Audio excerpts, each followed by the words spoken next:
Hello my dear students and friends. आज हम लोग ट्रिगोनोमेट्री सेक्शन को थोड़ा और आगे बढ़ाते हैं। तो प्रीवियस क्लास में बच्चों मैंने आपको बताया ट्रिगोनोमेट्री जो हमारा वर्ड है यह फॉर्म किस तरह से हुआ। ट्राइगोनल और मेट्रॉन के मिलने से। इसके फादर हिपार्कस हैं और हमने समझा इसके कुछ बेसिक टर्म्स को भी समझा।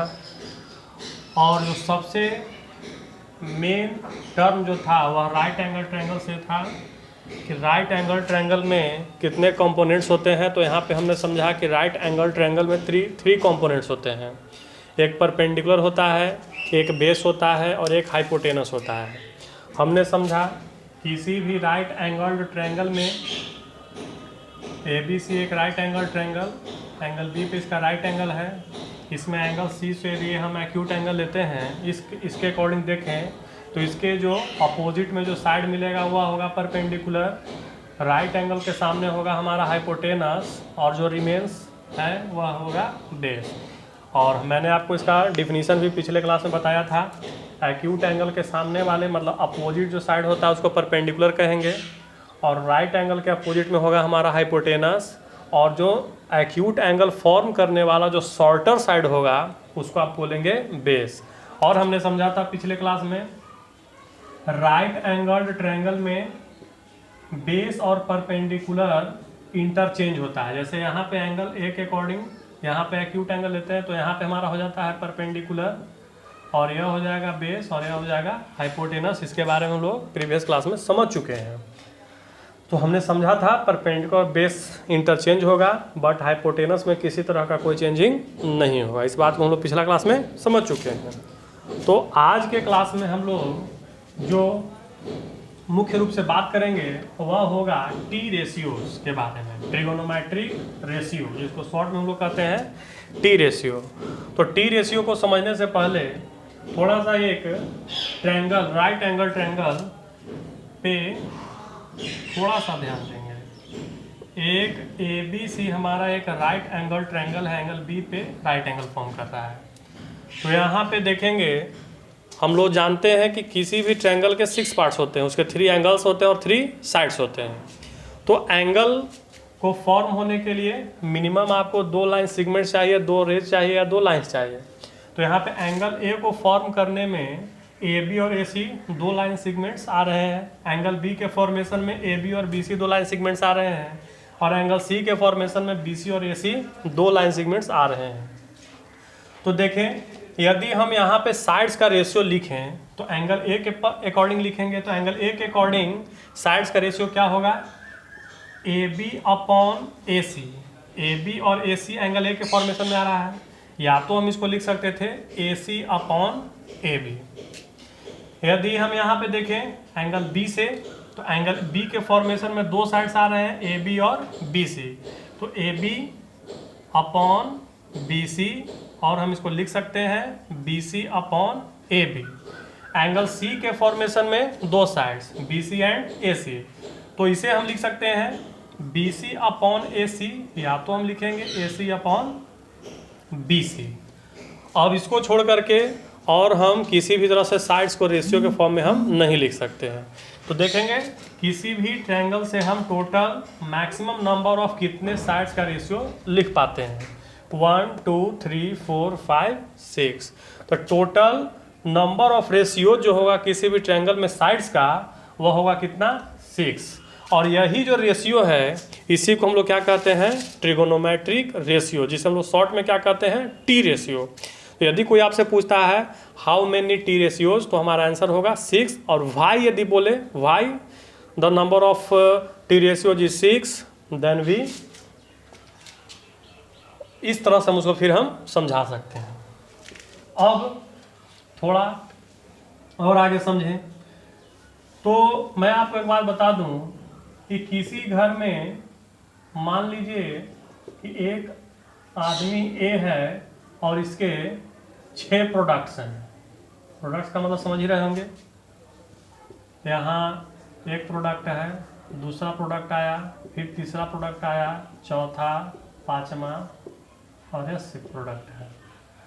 तो 6 प्रोडक्ट है। यदि आदमी सिर्फ प्रोडक्ट बोले तो बताइए कौन सा प्रोडक्ट इसके पास पहुंचेगा। बोलेगा प्रोडक्ट यहाँ वो, तो 6 में से 6 वहाँ पे पहुंच जाएगा। बोलेगा कि प्रोडक्ट का मतलब तो हम लोग सब तो प्रोडक्टें हैं, तो चलिए पापा के पास पहुंच जाते हैं।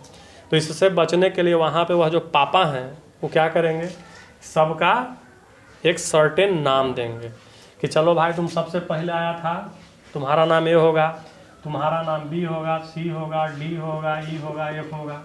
अब यदि पापा उसको बुला देंगे प्रोडक्ट सी यहाँ आ जाओ, तो बंदा यही फिर जाएगा, चलो भाई सी मेरा ही नाम है, हम ही पहुँच जाते हैं। सिमिलरली यहाँ पे क्या हुआ कि टी रेशियोज तो हमारे 6 हो गए, लेकिन सब तो थे रेशियोज। अब रेशियोज यहाँ पे बोल दिया जाए तो इसे तो जितना भी 6 जो रेशियोज है सब वहाँ पे आ जाएगा कि चलिए रेशियो का मतलब BC/AC भी हो सकता है, AC/BC भी हो सकता है, AC/AB भी कुछ भी हो सकता है। तब उस समय के मैथमेटिशियन ने क्या किया, उस समय के मैथमेटिशियन ने इस सभी रेशियोज का नाम दिया। तो हम जानते हैं कि किसी भी राइट एंगल ट्रायंगल में 3 कंपोनेंट्स है, परपेंडिकुलर है, बेस है, हाइपोटेनस है। तो उस समय के मैथमेटिशियन ने क्या कहा कि परपेंडिकुलर और हाइपोटेनस का जो रेशियो होगा इसका नाम रख दिया जाए साइन। उसके बाद बेस और हाइपोटेनस का जो रेशियो होगा इसका नाम रख दिया जाए कोसाइन। उसके बाद परपेंडिकुलर और बेस का जो रेशियो होगा उसका नाम रखा जाए टेंजेंट। अब अभी सर परपेंडिकुलर अपॉन हाइपोटेनस हो गया, बेस अपॉन हाइपोटेनस हो गया, परपेंडिकुलर अपॉन बेस हो गया।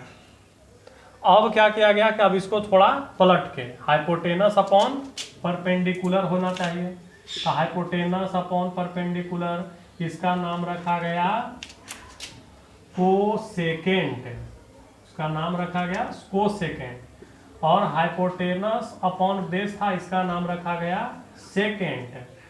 और बेस अपॉन परपेंडिकुलर था, इसका नाम रखा गया कोटेंजेंट। इस तरह से सबका नाम हुआ। अब कोई पूछेगा कि बताइए परपेंडिकुलर अपॉन हाइपोटेनस को साइन ही क्यों कहते हैं, इसको कॉस क्यों नहीं कह दिए, या इसका नाम कोसाइन क्यों नहीं हुआ। तो देखिए बच्चों, यदि आपके घर में एक कोई भी नया बच्चा पैदा होता है, आपके यहाँ कोई नया मेहमान आता है, तो उसका नाम क्या होगा, इसके लिए आप अपने पूरे शहर के लोगों को तो नहीं बुलाइएगा कि चलिए पूरे शहर के लोग हमारे यहाँ एक नया मेहमान आया, उसका कुछ नाम रखना चाहिए।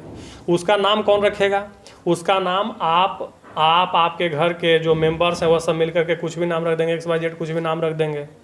अब जो नाम रखेंगे, मान लीजिए उसका नाम आपने राम रख दिया, मान उसका नाम आपने रहीम रख दिया, नाम मान लीजिए उसका पीटर रख दिया, तो जो भी आपने नाम रखा वह आपने शुरू में नाम रखा। अब उसके बाद उस बच्चे से जो लोग भी और बाहर के उससे जो रिलेट होंगे, उससे जो मिलेंगे, उसको उसी नाम से जानेंगे। कोई पूछेगा अरे उसका नाम क्या है, तो उसका नाम पीटर है, तो पीटर नाम बोलेगा सब। अब उसके बाद उससे जो रिलेट होगा अगला आदमी उसको पीटर बोलेगा। उसी तरह से परपेंडिकुलर अपॉन हाइपोटेनस का नाम शुरू में किसी ने साइन रख दिया, और उसके बाद परपेंडिकुलर अपॉन हाइपोटेनस रेशियो जब जब यूज हुआ तब इसको आदमी बोला कि अच्छा इसका नाम क्या उन्होंने रखा था, उसका नाम साइन था, तो साइन हो गया। हमारे जो सर थे उन्होंने भी पढ़ाया, इसको हम क्या बोलेंगे, साइन बोलेंगे, तो हमने इसको साइन बोला। आज मैं आपको बता रहा हूँ तो मैं भी आपको साइन बताऊँगा, आप भी किसी को बताएंगे इसको आप साइन बताएंगे, क्योंकि यह नाम रखा गया। तो नाम शुरू में रखने वाला जो भी रख दिया वही हो गया। आप समझ सकते हैं, शुरू में ही यदि कहा जाए रोटी को कहा जाता थप्पड़, रोटी का रोटी नाम न रख के उसका नाम रहता थप्पड़, तो आप लोग क्या करते। अब मान लीजिए आप घर में गए तो आपके माता जी बोलेंगी कि थोड़ा सा 4 थप्पड़ खा लेता, नहीं मम्मी अभी भूख नहीं लगा हुआ है। अब खाने के लिए बैठे तो दो रोटी आपको पहले मतलब, तो मम्मी अभी 2 थप्पड़ दी हो, 1 आध थप्पड़ और हमको दे देती, अच्छा रहता, पेट भर जाता। और आपके मम्मी भी यदि किसी को खाना वाना देती तो भी कहती कि लो 2 थप्पड़ और ले लो, तो नहीं 1 ही थप्पड़ से काम चल जाएगा। इस तरह से बात होता। अभी सुनने में आपको थोड़ा सा हंसी भी आएगा, लेकिन सोचिए कि यदि वह नाम ही होता तो हम लोग हंसते नहीं। तो सिमिलरली यहाँ पे आप समझ सकते हैं कि परपेंडिकुलर अपॉन हाइपोटेनस का नाम जब साइन हो गया तो साइन हो गया। अब उसके बाद हम जब जब इससे रिलेट होंगे तो इसका नाम साइन ही होगा।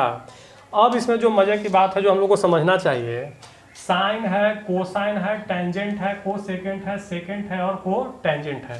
ये थोड़ा बड़ा बड़ा नाम आदमी को लग रहा था, तब उसने क्या किया, इसको थोड़ा सा शॉर्ट किया।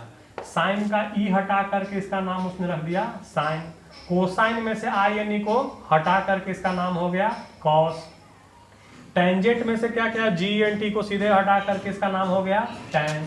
को सेकेंड में से सी ए एन टी को हटा दिया गया, इसमें ई सी ए एन टी भी हटाया जा सकता था, लेकिन ई सी ए एन टी को हटाने से वह कॉस बन जाता, जो कि पहले से नाम है। इसी उसमें ई को रखा गया और साथ में सी को भी रखा गया, तो यहाँ पे नाम हो गया कॉसेक, क्योंकि सिर्फ ई रखने से इसका कोई अच्छा प्रोनाउंसिएशन नहीं हो पाता, तो इसीलिए इसका हो गया कॉसेक।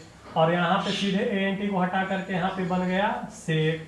को टेंजेंट में से A N G E N T को सीधे हटा करके बन गया कॉट। तो हम लोग इसको समझेंगे थोड़ा।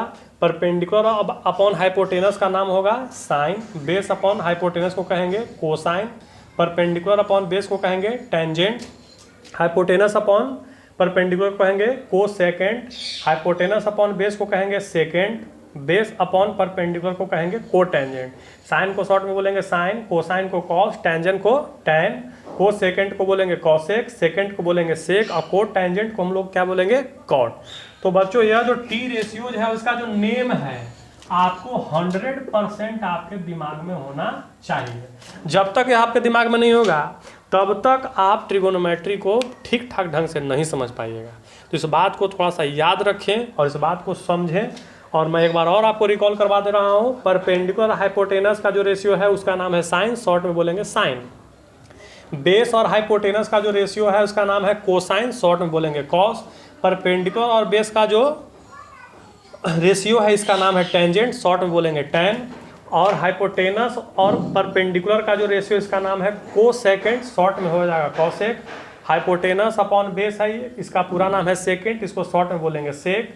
बेस और परपेंडिकुलर का जो रेशियो इसका नाम है को टेंजेंट, जिसको हम लोग शॉर्ट में बोलेंगे कॉट। यह आपके दिमाग में 100% होनी चाहिए। जब तक नहीं होगा तब तक आपको दिक्कत होते ही रहेगा। अब इसको समझें, कहीं क्वेश्चन आ जाएगा कॉस, हाँ को सेकेंड जो है वह फुल फॉर्म है किसका, साइन का, कॉस का, टेन का, सेक का या कॉट का। तो सीधे आपका आंसर होना चाहिए कॉसेक का, या पूरा नाम है फुल फॉर्म है कॉसेक का। तो मुझे आशा है कि आप इस बात को समझे होंगे और इसको हम लोग याद रखेंगे। और नेक्स्ट वीडियो में मैं आपको इससे बहुत ही अच्छे अच्छे प्रश्न क्वेश्चंस को मैं समझाऊंगा आपको।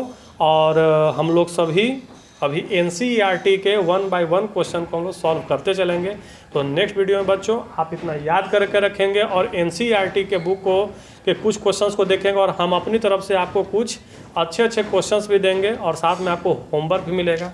तो यह वीडियो आज का कैसा लगा इसको कमेंट बॉक्स में ज़रूर लिखें। और अब मैं रेगुलर ही वीडियो को डाला करूँगा। तो बच्चों हमसे जुड़े रहेंगे और थैंक यू वेरी मच।